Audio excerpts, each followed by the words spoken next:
Welcome back to the League-Kempner house in Galveston, Texas. Today we're going to talk about termites. If you live anywhere highlighted by this map, pay very close attention. If you've been watching these videos, you know the Formosa termite is probably the #1 threat to the League-Kempner house. You've seen a lot of the damage they do, and you've seen them actually eating the wood and running around, but we've talked very little about the termites themselves. In the United States, there are two basic types of termites. The subterranean, which the Formosa is one of the two species in the U.S., and the Drywood termite. Although they can be equally damaging, they are very different about how they attack your house. We're going to take a look at the Lucas Apartments, another historic property here on Galveston Island.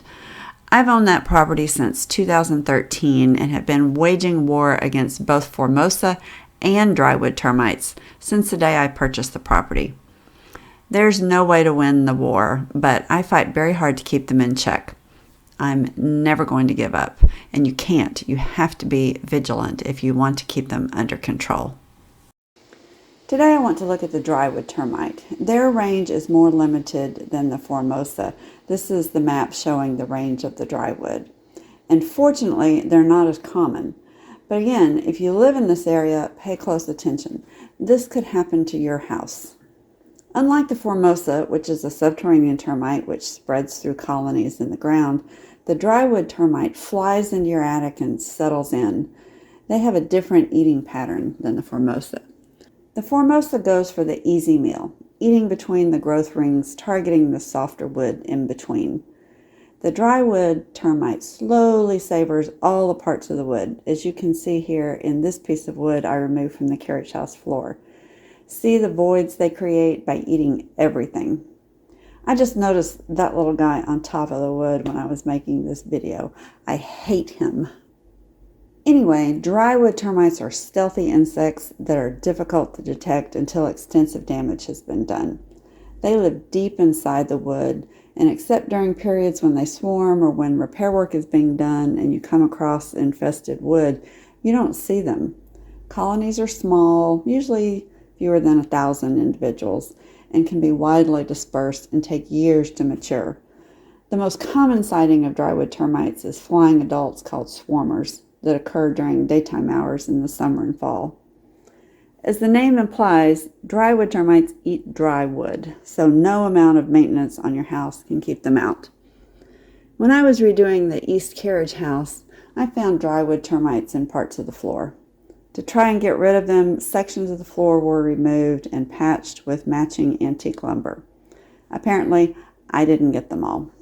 I've since found them in multiple other places in the floor and the attic. Because they don't go to ground like the native subterranean termite, they have to be attacked where you find them. In days past, houses would get tinted for the Drywood termite, but that's now considered hit or miss in effectiveness, and it's very expensive, and most pest control companies won't do it. I've elected to go with a borate product, which is a mineral that helps control these little expletives. It has a side benefit of helping control fungus and wood rot. The attic and the ceiling, the wood on the ceiling, has been heavily saturated, and it has to be inspected regularly. I'm actually due to go up in the attic and do a 6-month inspection before summer hits. I'll let you know what I find out after I go up there. The floor is a different matter. That's what I want to show you today. So this is a quick lesson in identifying Drywood termites and the only treatment option I know available for them. See this little mound of stuff right here? That is Drywood termite poop. And they're very clean and tidy. They like to keep their houses neat. And so they make a little hole and push their waste out. And that's how you know you have them. And my tenant usually marks spots with blue tape, but I was here today and it's a lot easier if the little mound is there because I know there's a hole dead center of that where I can access their little tunnels back and forth in the wood.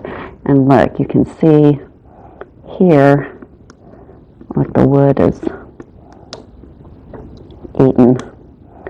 So they've started somewhere and moved this direction. So what I've got is a drill and some drill bits and some Termidor, which is the same thing we use for most of the termites.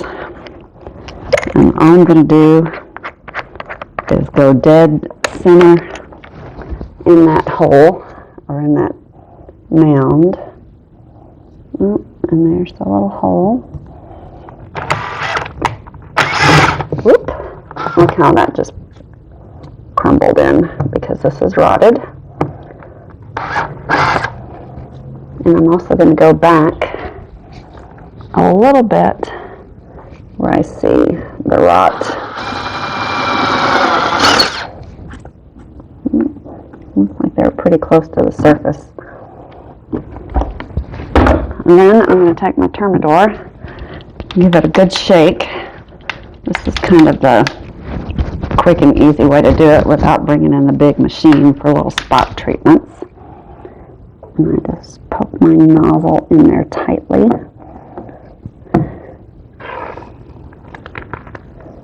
Give it a squeeze.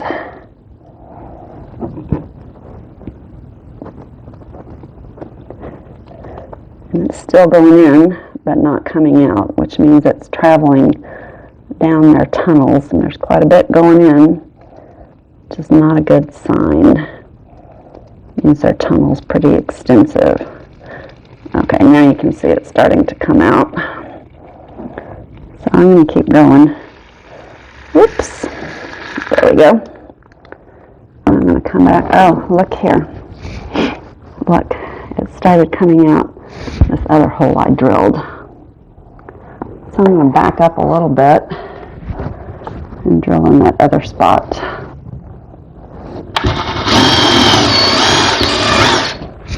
Make sure I get them good. Now let's go over here. And I'm pushing hard to make it feel. Oh.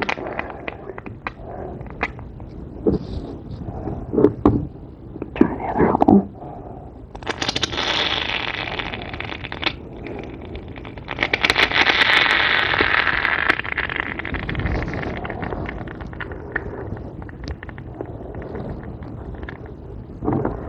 And then we're just going to leave that and let the foam saturate for a little bit.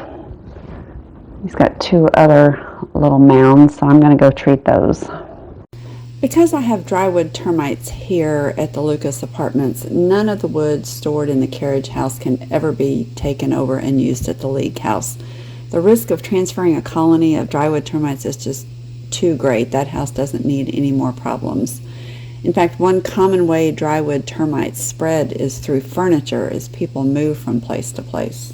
I hope you've learned something helpful today, and if you own a house, keep your eyes peeled for these nasty creatures. Or even if you're renting, if you see anything that looks like Drywood termite frass, let your landlord know. The League-Kempner house has been entrusted to the care of a 501c3 nonprofit dedicated to restoring this amazing house. You can help us on this mission by going to our website, League-Kempnerhouse.org, and making a donation. Another way to help is to just keep watching these videos. So be sure and subscribe and turn on notifications so you don't miss a single episode. Likes and comments help other old house enthusiasts like you find us on YouTube. Thanks for watching, and I hope to see you again. There's a lot more work to do, so these videos will keep coming.